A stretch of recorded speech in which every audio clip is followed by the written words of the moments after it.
Mwenyezi Mungu bwana, kabla hujaongea, hem tukaeni jamani kistaarabu.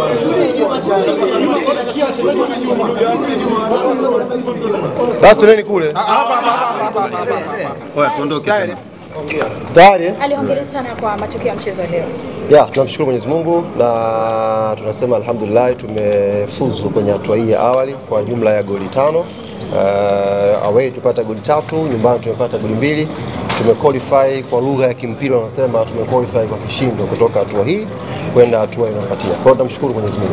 Hali ni idadi kubwa ya mabao, lakini baadhi ya watu wakiwemo mashabiki bado hawaridhishwi na kile ambacho kocha anakionyesha na wachezaji wanakionyesha uwanjani. Kwa upande wako ni kaje? Tena kama kuna siku tumecheza mechi ngumu ni leo. Tumecheza mechi ngumu sana kwa sababu hawa wa Angola walikuja kama mtu ambaye anatafuta pumzi kwenye kina kirefu cha bahari.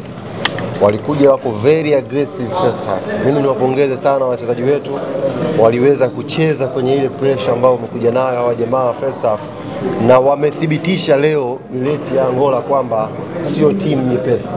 Kufungwa home and away na Yanga imeua kabisa performance yao ya leo, ile story ambayo mlikuwa nayo kwamba Yanga imecheza na timu nyepesi. Hawa jamaa sio timu nyepesi na wameprove leo mbele ya macho yenu quality ambayo wako nayo. Kwa mimi niwapongeze sana wachezaji first half, waliweza kusalia mchezoni licha ya pressure kubwa ambayo walikuja nayo.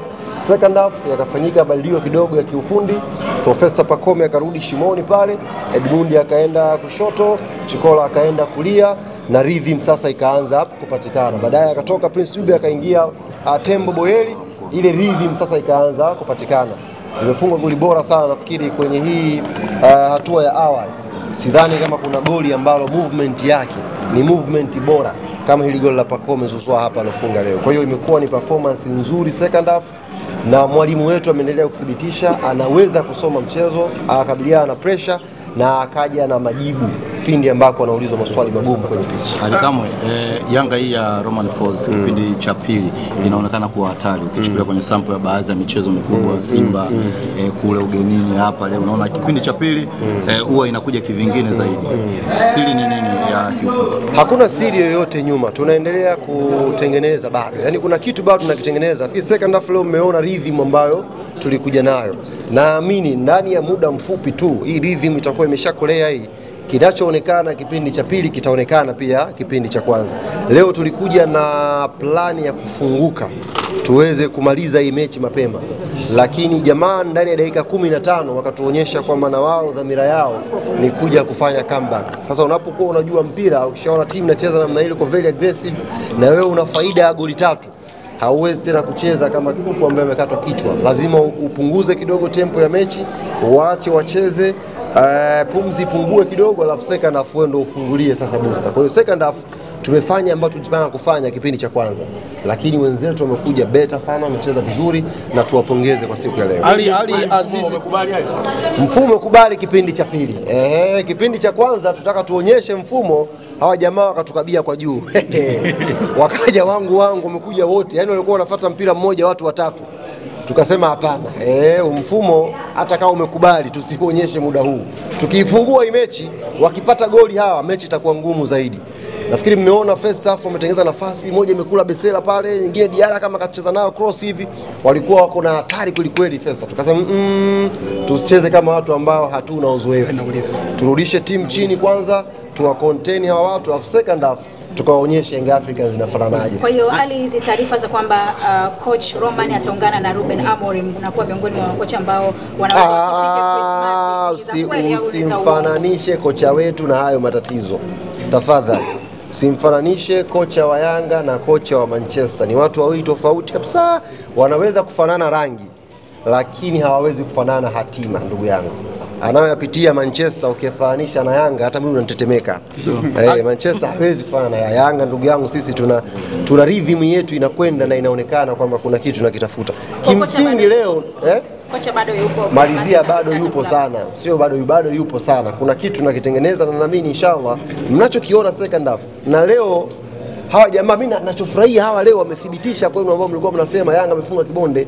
Hawa sio vibonde, hawa jamaa wana hatari. Ni timu ambayo ina quality kubwa. Walionyesha hapa namna ambavyo wamekuja kutaka kupindua meza. Tungekuwa hatuna uzoefu. Tunakwenda kwa pressure ya mashabiki. tukafungua ile mechi kipindi cha kwanza. Sasa hizi tulikuwa tunazungumza vitu vingine hapa. Watu wakaanza sale leo. Tulikuwa tunazungumza vitu vingine kabisa, lakini tunazungumza hapa clean sheet ya ngapi kocha anapata? Sio ya 5, sio ya 6. Mfululizo hatujaruhusu goli, tumepata kamba nyingine 2. Inaonyesha ukomavu wetu wa kimpira na uzoefu wetu wa kimashindano. Kama mfumo umekubali, lakini inaonekana kama hamjapata kikosi cha kwanza. Manake mwalimu anabadilisha sana wachezaji. Inatokana na mechi ndugu zangu. Tuna back to back. Hivyo tunaondoka kesho saa 10 kuelekea Mbeya.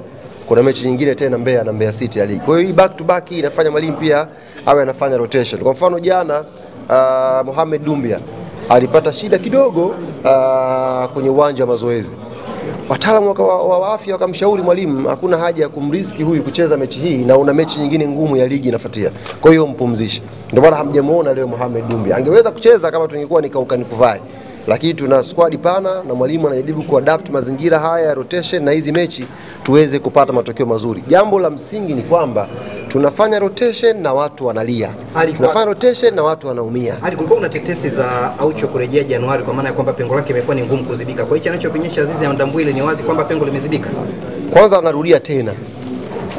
Aucho ni legend wa Young Africans Sports Club. Ni gwiji wa klabu yetu. Amefanya mazuri na ni nembo nzuri ya klabu yetu. Aucho tayari ni mchezaji wa Singida Black Stars. Yanga tayari na viungo wake wa chini kwenye timu yetu. Huo mpango haupo. Mpaka ninapozungumza na nyinyi hapa hakuna hata mtu mmoja hata aliyewaza kwa kimya kimya akamwambia mwenzake. Hakuna. Tunao viungo wetu, tunaendelea kuwaamini na tunaamini. Kama tulivyoanza kumwamini Khalid Aucho wakati anakuja, tukampa nafasi na akaondoka akiwa moja ya viungo bora kwenye ligi yetu, tunaamini na hawa ambao tunawapa nafasi insha Allah wataondoka wakiwa ni miongoni mwa viungo bora kwenye klabu yetu. Ali, mara kadhaa umekuwa ukikiri kwamba yale ambayo yanazungumzwa kwenda kwa wachezaji mabaya umekuwa ukiwafikishia. Vipi kwa sasa ambapo kocha akizungumza kuna namna uzuri ni kwamba wanasoma, yes, wanasoma sio tu benchi la ufundi wachezaji wanasoma duniani kote. Pressure hii, unajua hii pressure ambayo Yanga wako nayo ni pressure ya dhidi ya Yanga yenyewe. Sio kwamba kuna kitu Yanga wanafanishwa nacho, ni Yanga yenyewe dhidi ya Yanga yenyewe. Watu wanatafuta, wanasema ni ile identity ya club ndio inatafutwa, yani kwamba mbona hatupigi pasi 80, hatupigi pasi 1000, hatupigi pasi 2000. Lakini mwalimu anatuonyesha ana plani yake na anatuonyesha ana mipango yake, na alhamdulillah mipango hiyo inatugia matokeo. Unajua timu haichezi vibaya kama Manchester, haichezi vizuri na inashonwa, lakini sisi huku tunacheza kwenye falsafa mwalimu anatuletea na tunapata matokeo mazuri. Ni jambo la kumshukuru Mwenyezi Mungu, na leo nyie mnakiri kwamba kipindi cha pili Yanga inakuwa hatari. Kwa maana yake tunakwenda kufanyia kazi kipindi cha kwanza kifanya na kipindi cha pili mambo yaende vizuri. Nadhani sasa kwa nini wanakuwa na mjadili sana? Maana yake ni mapema kocha tu kama hapa na mechi labda 5 mpaka sasa hivi. Unafikiri ni kwa nini tofauti na makocha wengine wote ambao si timu kubwa, si timu kubwa. Wewe unafikiri alikuwa anafundisha huyu timu ndogo ndogo angejadiliwa? Timu kubwa kaka, lazima kila siku uzungumzwe. Hivi tungekuwa tumeshinda leo goli 8, nyewe mnajadili nini hapa? Hizi magote mmekuja hapa mnaswali tu la kocha wote. Timu kubwa hii lazima naye apitie hii pressure ya kufundisha timu kubwa. Ametoka timu inazofundisha, amekuja Young Africans, anatakiwa feel pressure Young Africans. Unashinda 2, jumla goli 5, una qualify, hujaruhusu goli, bado watu wana demand zaidi. Sema kocha atabiriki kabisa yani.